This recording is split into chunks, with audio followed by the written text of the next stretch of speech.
Very good evening, sir.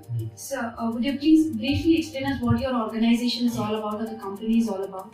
See, Azhar Ventures, we are into outsourcing company. So we are into 2-3 businesses. So if I just figure it out, we have taken a sales process of a company called Lead Market. So we handle their sales process across India, and we have got our website called apnastaff.com, which is into providing maid services, manpower to all the organization as well as to the individual families. So this is what we are into right now, and we are into the market since almost 7 years. We are into the market, running successfully. So, sir, what would be that one character what you would think a manager should possess in you?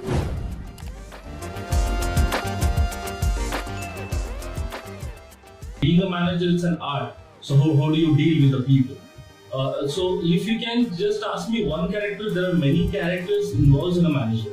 So I cannot particularly say, okay, fine, you have a degree that you are a manager, or if you speak well, if your communication skills are good, then you are a manager. So there are different characters you can involve, which will make you to a manager, and it's not a one-day job or a 1-year job. So the way you start working, the days goes on, you will get that experience to be a best manager. So you meant to say all multiple characters Yes. That's what make you to get succeed as a manager. Sir, as an HR manager or a manager, what criteria would you follow in recruiting people?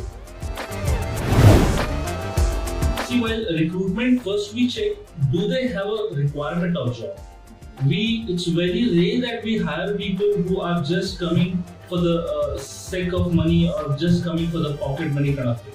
So we just check, do they have a requirement of job? One. Then their education, the communication skill, and how good they are into managing the stress of the job.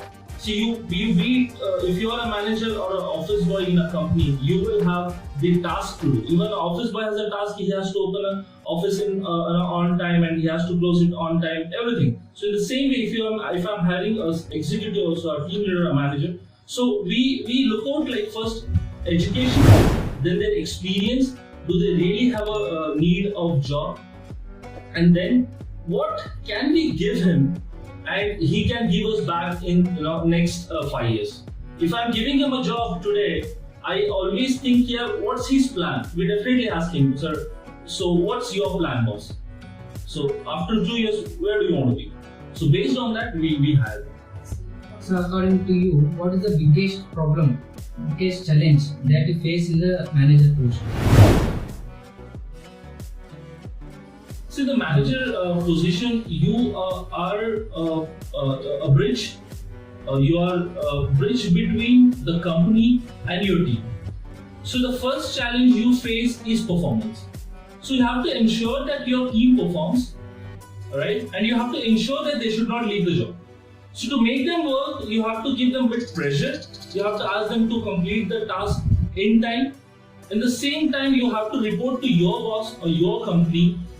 Because see, if your team or being a manager, if you're a manager and you're doing well, the credit will go to your team, right? And if you're not doing well, the credit will come to you, right? So these are the problems that we face. Hiring is a good part, and when they leave the job, there are different reasons they leave the job. So all the credit or the task will come to you. So you being a manager, you have to manage them all that. So these are the challenges I feel that a manager face while managing a team. How do you help a new employee understand culture of your organization?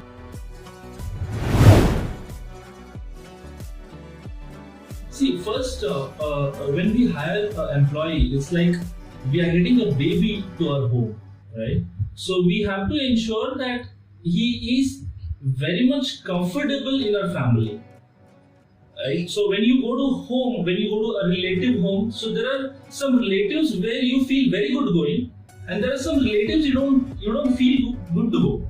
Why? Because the comfortability they give it to you, right? So when we hire an employee, we ensure that person is very much comfortable with the work.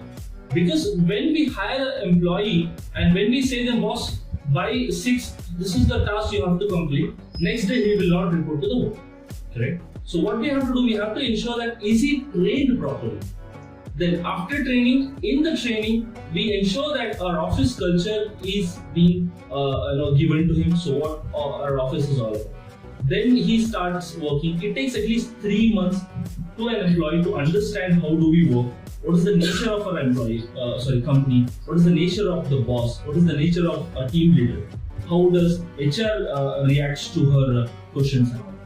So we give at least 3 to 6 months of time to make them feel comfortable. So my next question is, when faced with two equally qualification candidates, how do you determine whom is the best? See, if we have a requirement, we will hire both. Alright. So if you have only one, so then we look out for their capability, their culture, their character, their family background. Okay. And what's his experience? We consider experience more, because see, experience is not like you are working in 5 companies for 3 months. That's not experience. Experience is something you have joined a company as an executive and you have left that company being a team leader and you have joined some other company as a manager. So that is called experience and that's called growth. So we look at all these aspects, then we find like this is the right person. Right? So what else guys? Thank you so much for your time.